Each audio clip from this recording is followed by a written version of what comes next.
Ce programme vous est présenté par Antemeta, expert de la protection des données et du cloud hybride avec son partenaire Veritas.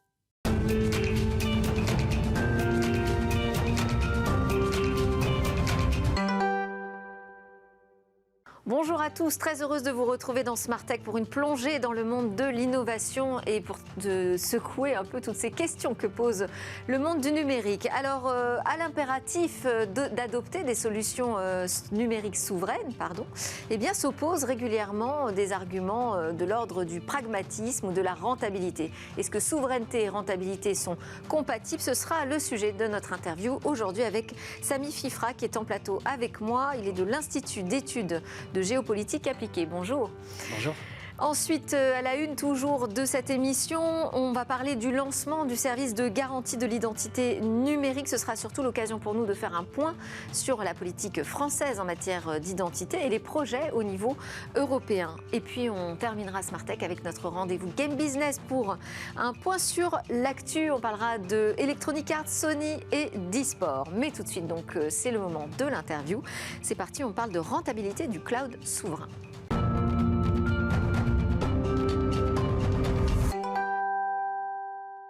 En matière de cloud, est-ce que la souveraineté fait bon ménage avec la rentabilité? On en parle avec Sami Fifra. Bonjour. Bonjour. Vous êtes responsable du département intelligence et diplomatie économique de l'Institut d'études de géopolitique appliquée, l'Institut EGA, donc un think tank qui s'intéresse à tout ce qui touche aux relations internationales qui sont évidemment fort impactées aujourd'hui par le numérique. Alors, ma première question en matière de cloud, c'est qu'aujourd'hui, on a un marché fortement occupé par finalement très peu d'acteurs qui sont plutôt outre-Atlantique. Ce retard, je dirais, et presque cette absence d'acteurs européens sur le marché du cloud, on le doit à quoi? À un problème technologique, de retard technologique ou à un problème de courage économique, c'est-à-dire d'encouragement à aider nos entreprises souveraines? Alors effectivement, comme vous le dites, aujourd'hui, le marché du cloud, il est dominé principalement par des acteurs américains et par des acteurs chinois, puisqu'on estime à peu près que 10 acteurs se partagent 80% du marché mondial. Et parmi les trois, vous avez Amazon, Microsoft et Google qui effectivement trustent les trois premières places. Pourtant, alors, on a donc des acteurs, même français, au-delà d'européens, on a des acteurs français du cloud. Effectivement, j'allais en venir. Sur le plan français, on en a. Alors pour le plus connu de tous, c'est OVH. On en a entendu parler notamment parce que le groupe est entré en bourse ces derniers mois. Et vous avez également, par exemple, Scaleway, qui est une filiale justement du groupe Iliad. Vous avez Outscale, qui est le cloud d'Asso Systèmes. Mais vous avez également Orange Business Services, qui propose justement ces services de cloud. Le seul problème aujourd'hui, c'est que les multinationales françaises, par exemple, les grandes entreprises, estiment que ces justement entreprises françaises du cloud ne sont pas forcément en capacité de pouvoir fournir à la fois les infrastructures et les services qu'offrent les géants du net américains. Et donc, par pragmatisme, on va plutôt dans les entreprises du CAC 40, ouvrir son carnet de commandes aux GAFAM plutôt qu'aux acteurs européens. Effectivement. Alors après, c'est un choix judicieux, selon vous? Alors, est-ce que c'est un choix judicieux ou pas? C'est la question qu'il faut se poser aujourd'hui. Alors, il y a des initiatives, justement, pour essayer de remédier à cette alternative américaine. C'est notamment l'idée d'essayer de mettre un cloud souverain européen, puisqu'on voit qu'au plan national, en France, on y a du mal. Alors, autant essayer sur le plan européen. On a vu justement émerger une alternative il y a un peu plus de 2 ans avec un projet franco-allemand qui avait pour but en fait, de faire émerger un cloud souverain européen qui s'appelle Gaia-X. Le seul problème, c'est que, au fil du temps, on s'est rendu compte peut-être qu'il y avait un manque d'indépendance, peut-être un manque d'ambition derrière ce projet, parce que en novembre 2021, lors du 2e sommet annuel justement de ce projet, un des membres fondateurs, Scaleway justement, acteur du cloud français, a décidé de se retirer. Scaleway l'a d'ailleurs annoncé en exclusivité dans Smart Tech. Vous ne le savez peut-être pas, mais c'est dans cette émission que l'un des dirigeants, Yann Lechel de Scaleway, a annoncé son retrait et les raisons de son retrait parce qu'il y avait trop de présence finalement de ces acteurs américains. Américains et chinois, parce qu'on rappelle que Huawei et Alibaba faisaient partie des sponsors justement de ce sommet, de ce second sommet annuel, et du coup ne croient pas en tout cas à cette alternative. Alors il y a une autre initiative qui s'appelle Euclidia au niveau européen, qui fait valoir aussi les puissances économiques aujourd'hui autour du cloud européen. Alors revenons à cette question du pragmatisme. Est-ce qu'aujourd'hui il ne serait pas rentable pour une entreprise d'opter pour ces solutions? Alors, est-ce que c'est rentable? Oui, clairement. Amazon en est l'exemple parfait. Par exemple, si on s'intéresse aux chiffres qu'Amazon a publiés en 2021, il faut savoir qu'Amazon est un des tout premiers acteurs au monde à aller sur ce marché du cloud. Alors, vous parlez de la rentabilité de l'activité cloud. C'est ça. D'accord. Voilà, exact. Et 469 milliards d'euros de chiffre d'affaires pour Amazon, 33 milliards de bénéfices. Et si on s'intéresse maintenant à la partie cloud, donc c'est-à-dire Amazon Web Services, 62 milliards de chiffre d'affaires, 13% en fait du chiffre d'affaires global d'Amazon, pour plus de 18 milliards de bénéfices. Donc vous voyez, c'est plus de 55% des bénéfices globaux d'Amazon. Clairement, aujourd'hui, c'est la machine à cash d'Amazon. On connaît plus Amazon parfois pour le e-commerce ou même pour ses productions aujourd'hui télévisuelles, mais en fait, c'est aujourd'hui le cloud, clairement, qui génère énormément de cash au sein d'Amazon. Et c'est la même chose pour nos acteurs européens ? Ah non, c'est pas du tout la même chose pour nos acteurs européens parce que malheureusement, ils ont aussi une présence sur le marché mondial qui est beaucoup plus faible. OVH ne pèse par exemple que 1% des parts de marché. Alors après, l'idée, c'est aussi d'accompagner et d'essayer d'aider nos acteurs français et européens à se développer. Et justement, en fait, c'est une question de volume, c'est ça, hein ? C'est une question de volume. Et donc aujourd'hui, fondamentalement, les entreprises ne décident pas de s'orienter vers les acteurs français, mais plus vers les gens du net. Mais est-ce que, pour renverser la question de la rentabilité, est-ce que les entreprises qui font le choix de ne pas travailler avec les clouds souverains et européens ont raison de le faire? Est-ce qu'effectivement c'est plus efficace pour elles sur le court terme?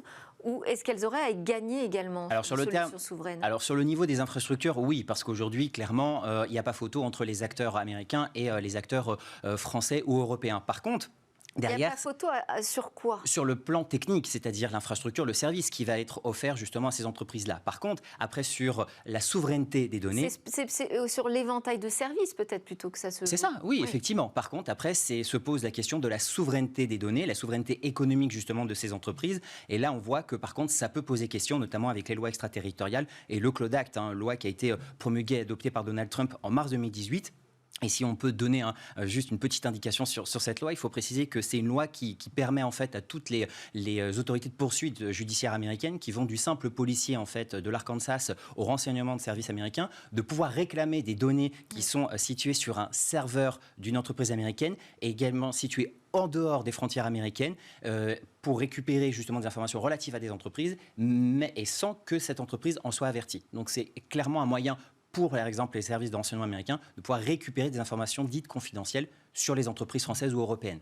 Oui, ce qui fait qu'aujourd'hui, on n'a plus de bouclier sur nos données en Europe quand on travaille avec une entreprise américaine. Alors, on était censé en avoir, puisque le RGPD, justement, ou même des lois au niveau national, étaient là pour contrer ces possibles lois, justement, américaines ou issues d'un autre pays. Pour rappeler, le RGPD stipulait que les données des citoyens américains devaient être stockées justement sur des serveurs situés en Europe. Donc, ce qui obligeait en fait les gens du net américain à stocker les données en Europe. Sauf qu'avec le Cloud Act, on voit que ça vient bousculer fondamentalement les fondamentaux de la RGPD. Alors, les grands commanditaires aujourd'hui ne font pas ce choix de solutions souveraines. Vous l'avez redit par pragmatisme. C'est finalement la régulation européenne qui va forcer peut-être les acteurs étrangers, en l'occurrence américains, à trouver des solutions, à travailler avec des acteurs européens pour faire passer leurs solutions. Et c'est par là qu'on va réussir à engager les entreprises françaises dans des solutions souveraines, en fait. Je ne sais pas si je suis assez claire, mais on a Microsoft, typiquement Brad Smith, le président de Microsoft, qui donc fait une sorte de mea culpa en disant qu'effectivement, il va falloir qu'il revoie un peu ses licences Azure, donc sur sa solution cloud, pour s'adapter davantage aux solutions européennes, répondre aux exigences de souveraineté et donc travailler. Il va falloir que Microsoft travaille davantage avec des acteurs français, européens, fournisseurs de solutions cloud. Finalement, c'est par les GAFAM que la solution souveraine va arriver ? Alors oui et non. Oui, c'est possible parce que c'est vrai que Microsoft en plus a été mis sur le devant de la scène, on le rappelle, avec le fameux Health Data Hub. L'État avait choisi Azure pour conserver l'ensemble des données de santé des citoyens français. Sauf que cette décision avait été mise à mal et aujourd'hui on est un peu sur le statu quo. Et là, c'est la décision de l'État. C'est la décision de l'État. Sauf que Microsoft a été mis sur le devant de la scène et on a fait comprendre que, et la CNIL notamment avait dit qu'il y avait un risque que les informations soient stockées et traitées aux États-Unis et non en Europe. Donc ça posait un problème de souveraineté. Donc effectivement, il semblerait que les gens du net ont compris qu'il allait falloir travailler avec les autorités à la fois françaises mais également européennes. Le problème également, c'est qu'on se retrouve après à côté par des entreprises qui sont aussi dictées par les lois de leur propre pays et notamment par les lois américaines. Donc c'est tout ce rapport conflictuel au niveau législatif sur lequel il va falloir travailler et également prendre conscience. Et il y a un nouveau Privacy Shield visiblement qui est en discussion au niveau européen, mais on n'en sait pas beaucoup plus à ce jour. Merci beaucoup Samy Fifra, donc responsable du département intelligence et diplomatie économique de l'Institut d'études de géopolitique appliquée. C'est l'heure de notre talk dans Smart Tech. On va parler d'identité numérique française et européenne. Dans le Tech Talk aujourd'hui, on va s'intéresser à ce qu'il faut savoir du nouveau service de garantie de l'identité numérique, cette application officielle qui va permettre de s'identifier en ligne. Ça va nous permettre de faire un point sur les projets d'identité numérique au niveau français, mais également européen, avec à mes côtés Marc Norlin, dirigeant cofondateur d'Ariadne Next, un acteur européen dans le secteur de l'identification numérique, de la vérification d'identité et de la signature électronique. Vous travaillez justement sur les réponses autour de la problématique de la vérification d'identité et des réglementations européennes. Et à vos côtés, Isabelle Bordry, cofondatrice de Retency, spécialiste de l'anonymisation profonde des données et de l'accompagnement de la publicité et du marketing digitaux. Vous, votre expertise, c'est sur le règlement de la protection des données personnelles et les politiques européennes sur ce sujet. Bonjour à tous les deux. On va peut-être commencer ensemble, Marc Norlin, sur ce qu'on sait aujourd'hui de cette application gouvernementale, officielle, qui va nous permettre de nous identifier en ligne et donc de valider notre identité française de manière numérique. Alors, aujourd'hui, l'application, elle est disponible en bêta pour les utilisateurs qui ont un téléphone sous Android et la nouvelle carte d'identité électronique. Il faut avoir une carte d'identité version biométrique pour c'est ça, pouvoir se servir. C'est ça, la nouvelle version de la carte d'identité dans laquelle il y a une puce. Okay. Absolument. Et en fait, vous avez une puce dans laquelle il y a deux applications. Une application qui est la même que celle que vous avez pour passer les frontières dans un aéroport, donc une application ICAO qui permet de passer les portails, et une application d'identité numérique, d'accord, à l'intérieur, qui est déverrouillée avec un code PIN, qui vous permet de partager via NFC les données qui sont contenues dans votre carte. D'accord. Ce que fait l'application France Identité Numérique aujourd'hui, c'est vous permettre d'utiliser votre téléphone comme passerelle entre votre carte d'identité et un service en ligne. En fait, je vais réaliser le même geste que ce que je fais avec ma carte bleue, ma carte bancaire, c'est-à-dire que je vais la rentrer dans mon téléphone, dans une application, et ensuite, à partir de cette application, je pourrai m'identifier et mon identité sera validée officiellement. Alors, en fonction des usages, vous aurez peut-être besoin de repasser votre carte d'identité à chaque fois derrière votre téléphone. D'accord ? Votre carte de crédit, elle est stockée, en fait, il y a un mécanisme dans votre téléphone qui permet d'avoir un jeton chaque fois que vous faites un paiement, d'accord ? Oui. Là, en fonction des niveaux de sécurité qui vont être exigés par la personne qui vous demande de prouver votre identité, il faudra peut-être remettre votre carte d'identité derrière votre téléphone. Je vois moins l'intérêt de l'application. Et ressaisir votre code PIN. Marc Norlin. Oui, je partage un peu votre point de vue. D'accord. Très bien. Très bien. Sur l'arrivée de cette nouvelle application, donc, pour vous, c'est le début véritablement d'une identité numérique nationale ? Oui, je pense que ça répond à un besoin qui est un besoin complètement de digitalisation des relations avec l'administration, entre le citoyen et l'administration, mais aussi la capacité qu'offre l'administration de fluidifier les relations entre plusieurs acteurs. Vous allez prendre votre avion, on vous demande votre carte d'identité, ça pourra être un moyen, exactement comme vous l'avez expliqué tout à l'heure sur la carte bleue, beaucoup plus facilement de transmettre immédiatement votre carte bleue votre carte d'identité à Air France sans avoir à avoir la petite carte avec vous. Ce qui est intéressant, c'est quand vous regardez les chiffres, et c'est là où on s'aperçoit que les usages prennent, mais pas aussi rapidement qu'on le souhaite. Les gens qui payent aujourd'hui avec leur carte bleue directement sur leur téléphone, c'est uniquement 3% des transactions. Donc effectivement, il faut... Le fait de numériser est indispensable, puisque aujourd'hui, il faut proposer des services qui soient plus fluides, qui permettent de gagner du temps à l'ensemble des acteurs. Mais il y a une vraie notion de pédagogie. Et le point clé, c'est la confiance. Et c'est là où, effectivement, la CNIL et l'Europe et le RGPD jouent un rôle absolument clé. Parce qu'aujourd'hui, on se rend compte que 70%, voire plus, des Français sont inquiets dans la manière des acteurs traitent leurs données personnelles. Donc, c'est un vrai sujet. Et même temps, encore plus inquiets lorsqu'il s'agit de l'État. Et en même temps, c'est ce qu'on a pu constater pendant la crise Covid. Exactement. Mais en même temps, et pour reprendre un peu une expression consacrée, ils souhaitent avoir plus de services, plus de fluidité, et avoir des services qui soient mieux adaptés à leurs besoins. Donc il y a absolument besoin de technologie, d'innovation. Et d'ailleurs, quand vous voyez la carte d'identité aujourd'hui, elle n'a plus rien à voir avec la carte d'identité qu'on avait il y a 20 ans. Donc il y a une innovation absolument immense sur la caractérisation et éviter la fraude. Et donc, il va falloir, dans l'univers digital, apporter exactement les mêmes types de réassurance. Alors, cette question de la confiance, vous avez raison, elle est clé. On dit qu'il faut avoir la carte biométrique, la dernière version de la carte d'identité pour que ça fonctionne. Mais il faut quand même préciser que cette application n'enregistre pas les données biométriques. Hein.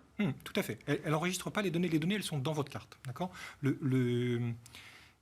Il y a deux façons de... En fait, elle va capter toutes les données qui sont contenues dans la puce, mais à l'exception des empreintes digitales. Alors, de toute façon, les empreintes digitales, vous avez les empreintes digitales, elles sont dans un segment particulier dans votre carte d'identité, et de toute façon, elles sont chiffrées. D'accord. Donc, en fait, il faut des clés pour arriver à les lire. Mais c'est quand même, ce que je veux dire, c'est que le gouvernement a fait le choix de ne pas utiliser la biométrie pour s'identifier en ligne à travers cette solution. Tout à fait, ils ont fait le choix du code PIN. Et c'est parce que la biométrie a quand même pas bonne presse. Hein. Alors, la biométrie n'a pas bonne presse. La biométrie, les gens s'en servent tous les jours. Ils déverrouillent leur téléphone tous les jours avec leur visage ou avec leurs doigts. Donc, je ne dirais pas que la biométrie n'a pas bonne presse. Je pense que la biométrie utilisée par l'État inquiète les gens. Voilà. On l'a vu quand l'expérimentation à l'ISEM est sortie. En fait, c'est une application qui remplace. C'est ça, c'est une application qui remplace à l'ISEM et qui du coup s'appuie sur un mécanisme qui est qui ressemble. Techniquement, c'est pas la même chose, mais dans le principe, ressemble à votre carte de crédit. Où vous tapez un code PIN pour prouver que c'est bien la vôtre en fait. Oui. D'accord. Et c'est quelque chose qui existe. Alors c'est un beau titre d'identité, la nouvelle carte d'identité française. Je pense que c'est un truc qui est vraiment à l'état de l'art aujourd'hui et c'est un beau projet de l'imprimerie nationale. C'est quelque chose qui existe déjà dans d'autres pays depuis quelques temps déjà. Et si vous regardez par exemple l'Allemagne, qui a un dispositif qui ressemble à ça, qui est même très très similaire à ça, c'est pas non plus un grand succès en termes d'utilisation. Ils en sont à quelques pourcents des gens qui ont effectivement activé cette fonctionnalité. Alors, oui, après, là, pour l'instant, on parle d'une version bêta, vous l'avez dit. Il faut posséder la nouvelle carte d'identité. Déjà, ça concerne très peu de personnes à ce jour. 5 millions à peu près. Voilà. Ensuite, il faut quand même avoir des services derrière. C'est-à-dire que pour l'instant, on peut pratiquement l'utiliser nulle part, cette application, pour s'authentifier. Non, nulle part pour l'instant. Et ça va arriver avant l'été. Et ça permettra de s'identifier sur les services qui sont connectés à France Connect. Donc ça fait quand même services publics, plutôt les services publics. Pour l'administration. Plutôt l'administration, même s'il y a quelques acteurs privés qui peuvent se brancher sur France Connect. Et je pense qu'il va y en avoir de plus en plus. Parce que ça, France Connect, c'est la grande réussite de la France en termes de vérification d'identité. Ça fonctionne très bien. Et voilà. Isabelle Bordry, vous avez évoqué aussi la question de la fraude. Aujourd'hui, on a un problème de fraude à l'identité numérique ? Écoutez, justement, l'imprimerie nationale a fait un travail, et c'est ce que vous expliquez, absolument remarquable en termes d'innovation, pour justement protéger l'identité.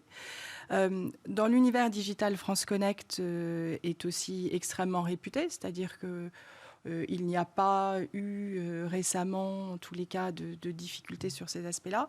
Mais il y a toujours cette nécessité de réassurer. Et vous évoquiez tout à l'heure les problèmes avec la biométrie. C'est très compliqué de donner un peu de soi à l'État pour être reconnu. Et lorsque vous laissez vos empreintes digitales, voire même quand vous utilisez votre visage, alors on le donne à Apple sans trop de difficultés parce que ça simplifie les services, mais il y a toujours une barrière qui est donner un peu de soi pour s'identifier. On le fait éventuellement à la police, mais on n'est effectivement pas très à l'aise de le faire auprès d'acteurs pour lequel l'identité est certes importante, mais moins cruciale. Et ça pourrait changer quelque chose pour les acteurs commerciaux du numérique, puisque vous travaillez, vous, avec le monde de la publicité. Est-ce que cette nouvelle identité numérique pourrait modifier la manière, justement, dont on est reconnu quand on arrive sur un site, quand on achète en ligne ? Je pense que ça peut vraiment simplifier toutes les applications aujourd'hui, par exemple, lorsque vous partagez des voitures, que vous devez intégrer votre permis de conduire, lorsque vous réservez un billet d'avion, je l'évoquais tout à l'heure, ou pour certaines destinations, on vous demande votre carte d'identité.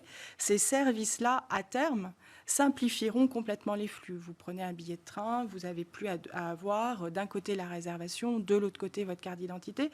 Tout sera préalablement vérifié par l'acteur de manière complètement certifiée. Sachant que ce qui est intéressant aussi dans la démarche, c'est qu'on pourra décider des informations qu'on partage ou non sur les sites. Tout à fait. On n'est pas obligé de donner toutes les informations contenues dans sa carte d'identité. Donc on redonne la maîtrise aux citoyens. Là. C'est ça. C'est ce qu'on appelle le selective disclosure, où vous ne partagez avec le tiers avec lequel vous êtes en train de discuter que la partie d'information que vous voulez partager. Est-ce que vous avez pu le tester, vous, voir si ça fonctionnait ? Non, j'ai testé la partie onboarding, mais je n'ai pas testé la suite. Bon. Donc il faudra quand même le mettre à l'épreuve du test, tout ça, parce que sur le papier, ça semble très bien conçu, mais il faudra encore le voir à l'œuvre. Sur la question de la fraude, vous avez des indications là-dessus sur l'importance de la fraude à l'identité numérique aujourd'hui ? Alors si on parle sait qu'on d'identité travaille numérique beaucoup au niveau européen sur ce wallet européen. Tout à fait. C'est pour répondre à une problématique de fraude. Alors c'est pour répondre à beaucoup de problématiques. Il y a effectivement une problématique de fraude à l'identité. Je ne vais pas dire l'identité numérique, il y a effectivement une problématique de fraude à l'identité sur tous les services en ligne. Aujourd'hui, quand vous ouvrez un compte en banque, en ligne, souvent on vous rémunère pour le fait de l'avoir ouvert. Vous avez aussi des problèmes d'anti-blanchiment où vous avez besoin de savoir qui ouvre un compte en banque parce qu'on ne sait jamais ce qui peut se passer. Et il y a beaucoup de services en ligne aujourd'hui sur lesquels on récupère de la valeur dès qu'on a souscrit. Vous pouvez aussi imaginer louer une voiture avec une fausse identité, un faux permis de conduire en ligne parce que c'est plus facile, aller récupérer la voiture ensuite et puis ne plus jamais revenir. Donc, bien sûr qu'il y a des scénarios de fraude. Je dirais les niveaux d'attaque sont très dépendants de la valeur pour l'attaquant. Ils vont se concentrer sur des services sur lesquels ils récupèrent le plus de valeur très vite. Donc, sont souvent attaqués des opérateurs de téléphonie mobile quand il y a des promotions particulières, des nouveaux téléphones qui sortent, des loueurs de voitures, tout ce genre de services. Oui, ça veut dire que là où c'est pas trop compliqué finalement, où la vérification... Les niveaux de vérification remontent, je dirais, un petit peu partout. L'ANSSI en France a fait un référentiel d'exigence pour la vérification d'identité à distance qui s'appelle PVID, prestataire de vérification d'identité à distance, qui est relativement exigeant comparé à ce qui se pratique dans le reste de l'Union européenne. Et je pense que ça va très rapidement standardiser les approches et permettre d'éviter justement que les fraudeurs se déportent sur des services sur lesquels c'est moins sécurisé à partir du moment où tout le monde est un petit peu contraint de respecter le même niveau en fonction de la valeur du service qui est en face. Sur le type d'usage, on a vu que ça allait d'abord servir la connexion sur des sites administratifs. Jusqu'où on peut aller avec cette identité numérique ? Après, la créativité des acteurs va avec la simplification du service. C'est-à-dire qu'il faut absolument, et la CNIL, dans ses recommandations l'évoquait, il faut absolument que le service soit simple. Ça veut dire quoi ? Ça veut dire accessible à tous, que tout le monde soit susceptible de l'utiliser extrêmement simplement.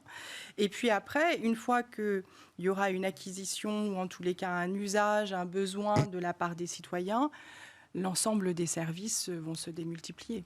Ça veut dire qu'on va avoir arrivé de nouveaux acteurs aussi sur... Quand sur on ce parlait sujet de l'identité tout numérique. à l'heure de la volonté de la Commission européenne, je pense qu'elle est peut-être un petit peu préoccupée par la fraude, elle est aussi beaucoup préoccupée par ce qu'on va appeler les plateformes qui arrivent sur ce segment-là. C'est-à-dire que si vous regardez un petit peu, vous avez Apple qui est rentré dans le marché de l'identité numérique avec son wallet. Aux États-Unis, vous pouvez déjà mettre votre permis de conduire dans votre iPhone et vous n'avez plus besoin du permis de conduire physique. D'accord ? Google fait la même chose. D'accord ? Donc, je pense qu'il y a une inquiétude assez légitime de la part de la Commission européenne de voir l'identité numérique des Européens traitée par des acteurs non européens. Ça, c'est pour ça que je pense que en 2014, il y a eu un règlement qui s'appelait eIDAS qui a déjà lancé quelque chose sur l'identité numérique en Europe. Mais les États membres ne s'en sont pas vraiment emparés complètement. Ça a donné lieu à des solutions disparates un petit peu partout, même s'il y a eu des trucs très chouettes, mais ça a donné lieu à des solutions disparates un petit peu partout. Et donc là, la proposition de révision de ce règlement, qui a été annoncée le 3 juin dernier par Margrethe Vestager et Thierry Breton, elle va beaucoup plus loin. C'est-à-dire qu'elle va forcer les États membres à mettre en place une solution de wallet européen et de le proposer à leurs citoyens. Et ça veut Ils n'ont dire plus le que choix. la solution française, elle devra s'effacer alors ? La solution devant française, une solution elle devrait européenne être conforme au cadre de la solution européenne. D'accord ? Donc, en ce moment, il y a énormément de travaux sur ce schéma-là. Il y a un appel à projet qui a été lancé pour faire des expérimentations à partir du début de l'année prochaine. Les États membres travaillent avec la Commission sur une architecture de référence. Et il va y avoir un appel à projet qui va être lancé pour développer, pour la Commission européenne, une implémentation de référence de ce wallet.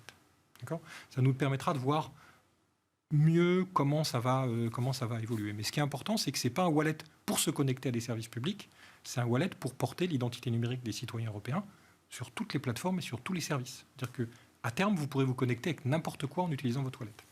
Par exemple, sur un App Store. Par exemple, sur un App Store, par exemple, sur Twitter, sur Facebook. Et vous pourrez choisir ce que vous partagez comme information avec la plateforme en face. Et alors là, c'est l'État qui fournit cette application, mais demain, ça pourrait tout à fait être d'autres acteurs. C'est pas nécessairement l'État. Ça peut être d'autres acteurs. Et nous, on est plutôt convaincus. Mais donc, ça pourrait être aussi d'autres acteurs étrangers ? À partir du moment où ils respectent les critères de la Commission européenne.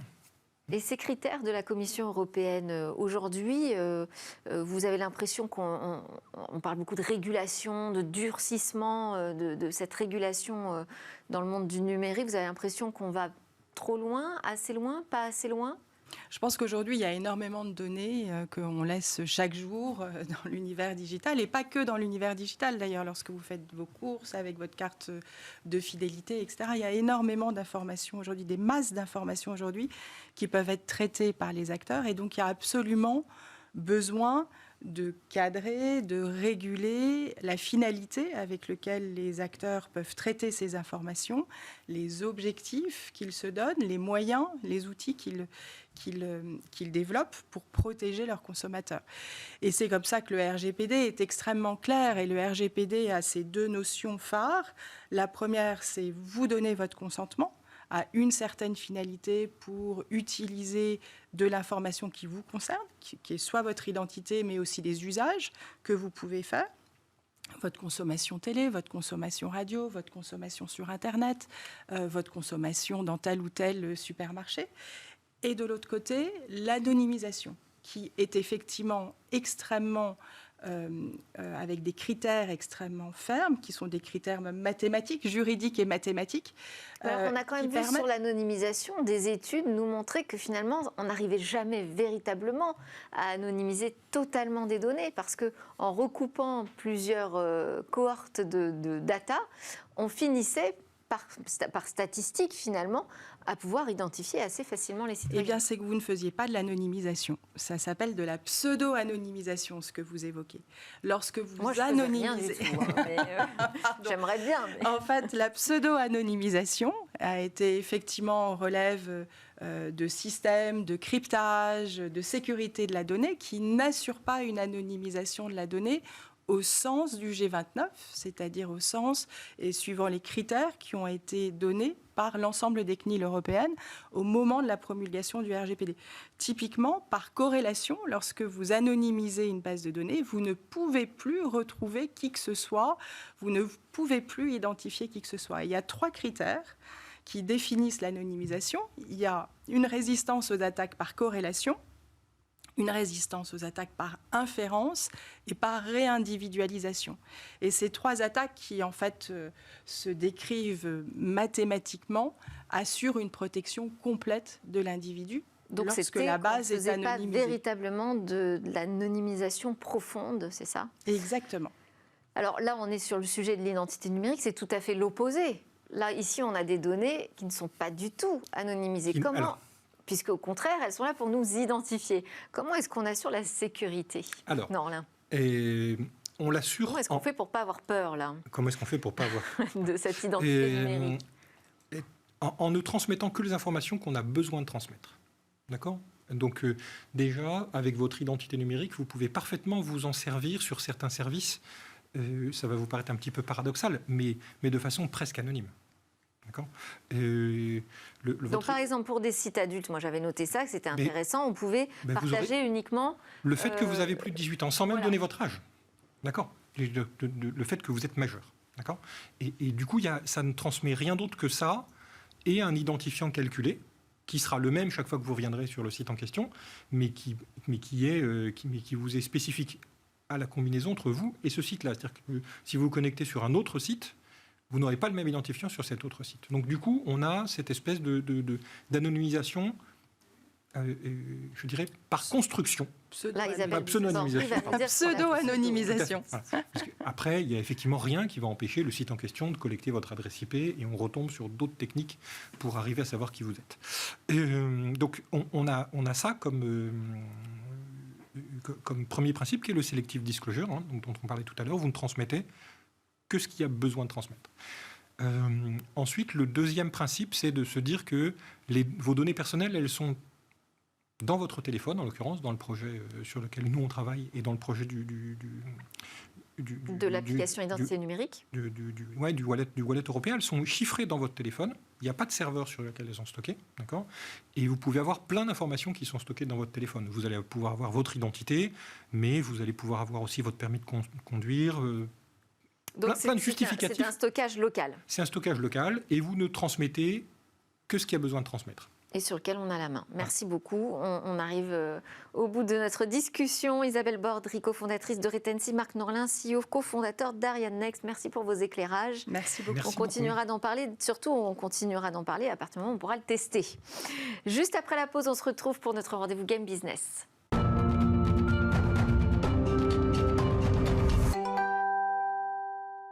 Vous êtes bien de retour sur le plateau de Smart Tech. On est en direct le matin sur la chaîne Bismart dès 11h. Alors, c'est l'heure de notre rendez-vous Game Business. On va parler de l'actu de l'industrie du jeu vidéo avec Guillaume Monteux, le président de Gatsby. Bonjour Guillaume. Bonjour Delphine. Alors, parmi les nombreux événements qui ont rythmé cette industrie ces derniers jours, vous avez choisi de commencer par ceux qui ont touché Electronic Arts. Absolument. Et on va commencer par une note joyeuse, puisque en ce moment même, on fête les 40 ans de la création de la société Electronic Arts.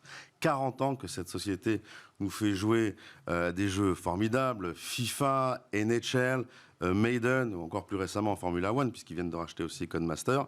Bref, cette société a accompagné toute une génération. Tous ceux qui sont nés entre 1970 et 1980, ils ont tous joué et rejoué, seuls ou avec des amis, aux jeux d'Electronic Arts. Mais Electronic Arts, c'est pas que des jeux de sport, c'est aussi Mass Effect, c'est aussi Dead Space, c'est aussi Takes-Two. Bref, toute une panoplie de jeux de sport, mais aussi de survival dans l'espace. Bon, on a un peu de tous les genres. On a des jeux PC console, on a des jeux aussi PC, mobile, puisque Electronic Arts a racheté la société Playdemic et le jeu Golf Clash, vous vous en souvenez, il y a de ça 6 mois pour 1,4 milliard de dollars. Ils ont aussi racheté Glue Mobile pour 2 milliards de dollars il y a 3 mois. Bref, Electronic Arts, c'est une vraie société complète qui a une capitalisation boursière de 40 milliards de dollars, vous vous rendez compte ? Encore une société qui édite et développe des jeux qui vaut plus de 5 fois plus de ce que vaut la société Renault en France. Bon, mais quand même, si vous nous parlez de aujourd'hui, c'est parce qu'il y a vraiment une actualité importante. Alors, il y a deux actualités. Il y a d'abord une actualité du point de vue du joueur, puisque on vient d'apprendre que le FIFA 2024 ne sera pas édité par la société Electronic Arts. Et oui, FIFA est une marque qui appartient à l'organisme sportif FIFA, et FIFA voulait obtenir d'Electronic Arts 250 millions de dollars par an pour 4 ans, pour qu'Electronic Arts puisse continuer à utiliser sa marque dans ses jeux de foot. Electronic Arts, qui venait de payer 1,5 milliard de dollars l'année dernière à l'organisation sportive NHL, au NFL, aux États-Unis, là, ils ont dit non. Voilà. Donc, le dernier jeu FIFA édité par Electronic Arts, ce sera FIFA 2023. Après, FIFA 2024 va exister, mais sera fait par une autre société qu'Electronic Arts. Et sous quel nom, alors, on va jouer au foot Chez Electronic Arts, ouais. Alors, l'édition 2024 va s'appeler EA Sports FC 2024. Vous voyez, c'est plus compliqué. Hein. On va se retrouver avec un PES qui s'appelle maintenant eFootball, un FIFA 2024 qui va s'appeler EA Sports FC 2024, et puis un FIFA 2024 qui sera fait par on ne sait pas qui. Bon, alors, vous disiez deux actus. La deuxième. Et la deuxième, c'est l'actu qui concerne plus les investisseurs et la société en elle-même. Alors, vous vous souvenez peut-être, en janvier dernier, Microsoft avait racheté pour 70 milliards de dollars la société Activision Blizzard. Et ça avait entraîné une excitation dans toute la galaxie de l'industrie du jeu vidéo incroyable. Et toutes les sociétés de développement, les studios de jeux, ont tous pris une valorisation immédiate de 10-15%, une survalorisation de 10 à 15%. Pourquoi ? Parce qu'on pensait que tous les gros GAFAM allaient racheter tous les éditeurs indépendants. Alors, on l'a dit, Microsoft n'a pas racheté si cher que ça Activision Blizzard, puisqu'ils l'ont racheté 20 fois les EBITDA, donc il n'y avait pas forcément de quoi s'affoler, mais quand même, tous les studios indépendants ont pris 15% de valeur. Aucun d'entre eux ne s'est exprimé sur le fait qu'ils pourraient être en discussion avec d'autres géants qui voulaient les racheter, sauf un, Electronic Arts. On la voit de leur patron, Andrew Wilson, qui a dit, je cite, Electronic Arts n'est pas à vendre. Au contraire, nous voulons nous développer sur la base de nos excellents résultats 2021. Et d'ailleurs, le chiffre d'affaires du Q4 2021 n'a jamais été aussi important, puisque nous avons fait 1,6 milliard de dollars de chiffre d'affaires, un record pour la société. Qu'est-ce qu'il faut comprendre ? Ce qu'il faut comprendre, c'est que quand un patron dit qu'il a eu d'excellents résultats, qu'il a d'excellentes perspectives, mais que sa société n'est pas à vendre, soit il est carrément sûr de lui, voilà, soit c'est clairement un appel à des acquéreurs potentiels. Et en fait, on vient d'apprendre il y a quelques jours que Electronic Arts était en discussion très avancée avec la société NBCU, qui est la filiale média du géantissime Comcast. Et alors, qu'est-ce qui s'est passé ? En fait, l'opération n'est pas allée jusqu'au bout, alors pour des raisons de prix, et aussi parce que Comcast a dit à Andrew Wilson, dans le cadre de cette acquisition, vous ne serez plus aux manettes de la société. Et ça, évidemment, ça ne lui a pas plu. Donc l'opération n'est pas allée au bout. Et donc ce qu'a fait Andrew Wilson, c'est qu'il est allé voir Disney, il est allé voir l'ensemble des GAFAM pour dire, voilà, est-ce qu'on peut discuter ? Est-ce qu'il y a peut-être des choses à faire avec vous ? Et on a appris avant-hier qu'Electronic Arts était en discussion très avancée avec Apple. Et se rapprocher d'EA, ça fait sens pour Apple, selon vous ? Écoutez, oui, ça fait sens pour Apple pour trois raisons. D'abord, Apple édite un service de jeu qui s'appelle Apple Arcade. Donc Apple Arcade, je ne vais pas dire que c'est un service de jeu qui est moribond, mais quand même, voilà, il a un catalogue de jeux correct, mais pas de nature à exploser, comme peut être le Xbox Game Pass ou les offres de Sony ou de Nintendo. Donc acheter les licences Electronic Arts et les mettre dans Apple Arcade changerait complètement la physionomie du service et donc potentiellement le nombre d'abonnés. Ça, c'est un. Si Apple Arcade va mieux, on peut aussi imaginer qu'Apple va vendre plus d'Apple TV. Pourquoi ? Parce qu'on joue effectivement à Apple Arcade sur des mobiles, mais on peut aussi jouer sur Apple TV. Apple a toujours dit Apple TV, potentiellement, est une console de jeu. Sur Apple Arcade, personne n'y croit. Avec les jeux IE, on peut déjà plus y croire. Enfin, Apple est très discret sur les métaverses et sur la VR.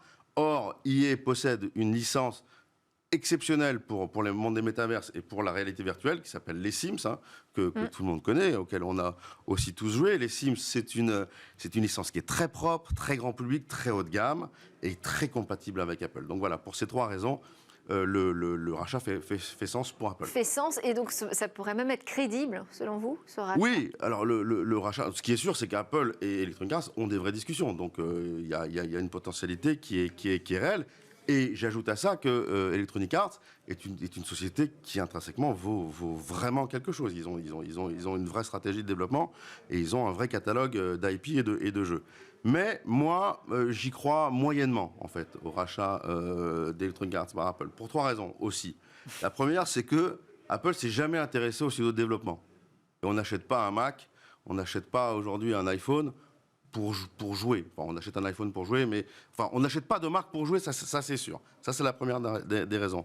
La deuxième des raisons, c'est que Apple gagne déjà beaucoup d'argent dans le monde du jeu vidéo, et donc la valeur d'Electronic Arts pour Apple n'aurait pas la même valeur Electronic Arts n'aurait pas la même valeur pour Apple, que pour un autre hacker. Je rappelle, Apple, c'est la société qui, dans le monde, gagne le plus d'argent sur les jeux vidéo. Pourquoi ? Parce qu'ils prennent 30% de commission sur tout ce qui passe sur leur App Store. Et leur App Store, il fait 500 milliards de dollars par an. Donc, pour cette deuxième raison, j'ai envie de dire, Apple capture déjà une partie de la valeur de ce que capture Electronic Arts. Enfin, d'un point de vue technique, Electronic Arts, c'est énormément de moteurs de rendu qui sont propriétaires, et recompiler tous ces moteurs de rendu sur les nouvelles puces Apple, c'est un risque, c'est du temps, bref, c'est pas immédiat. Ça me paraît un peu compliqué, j'ai envie de dire, pour toutes ces raisons-là, que Apple rachète Electronic Arts. Bon, une dernière news, mais vraiment en 10 secondes. Une dernière news et vraiment 10 secondes. Ouais. C'est le move de Sony dans le monde du PC. Sony, l'année dernière, a dit, voilà, on va investir le monde du PC, on ne va pas vendre que nos licences et que nos IP sur nos PlayStation. Et en fait, ça fait un carton. Horizon, God of War se vendent à des millions d'exemplaires, à tel point que dès 2024, Sony espère vendre un jeu sur 5 sur PC. Merci beaucoup Guillaume Monteux, président de Gatsby, c'était Smart Tech. Merci à tous de nous avoir suivis, je vous souhaite une excellente journée, je vous dis à demain. Ce programme vous a été présenté par Antemeta, expert de la protection des données et du cloud hybride avec son partenaire Veritas.